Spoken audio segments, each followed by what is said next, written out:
Bonjour Margot. Bonjour Amélie. Alors, t'es plutôt thé ou café? Thé. Recruter dans l'IT, easy ou pas easy? Pas easy. Chez eBloom, vous avez recruté des IT? Ça s'est passé comment?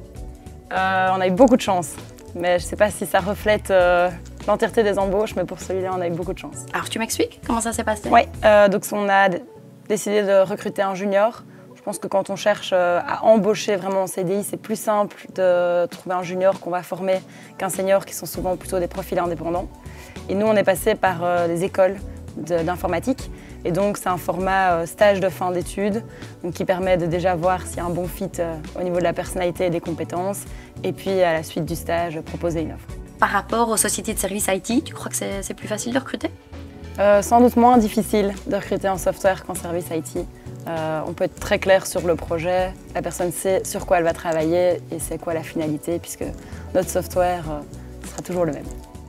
Au niveau employer branding, est-ce que vous faites quelque chose? Oui, je pense qu'en tant que start-up, il ne faut pas essayer d'être compétitif sur les packages, c'est impossible. Donc ce qu'il faut mettre en avant, c'est vraiment la finalité de l'entreprise. Nous, c'est le projet qui attire en premier. Et puis après, l'ambiance dans l'équipe, l'aspect très familial et informel, qui sont vraiment les choses à mettre en avant. Et puis aussi le challenge technologique lié au software. Les CV, en fait, tu faisais comment en fait, pour les analyser? Donc pour les trouver, on est passé par les écoles. Donc là, on peut vraiment contacter les écoles et demander de voir un peu les différents profils qui vont sortir cette année. Par LinkedIn, donc on a fait des campagnes LinkedIn avec des vidéos vraiment jouées sur le côté ludique.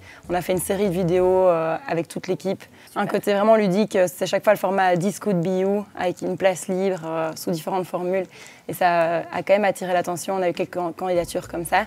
Et puis sinon par Bivopper, ça permet quand même de voir ce qui se passe sur le marché, les aspirations salariales des différents profils en fonction de l'ancienneté, etc. Est-ce que tu peux nous donner un dernier conseil pour les startups qui veulent recruter des profils en IT? Donc oui, comme je le disais, c'est vraiment de mettre la techno en avant, l'équipe et la finalité du projet.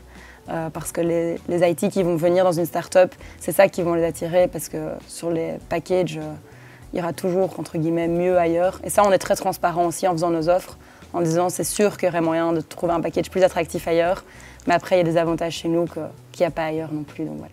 Margot, un grand merci pour tes conseils, c'était vraiment super. Je te dis à très bientôt. Avec plaisir.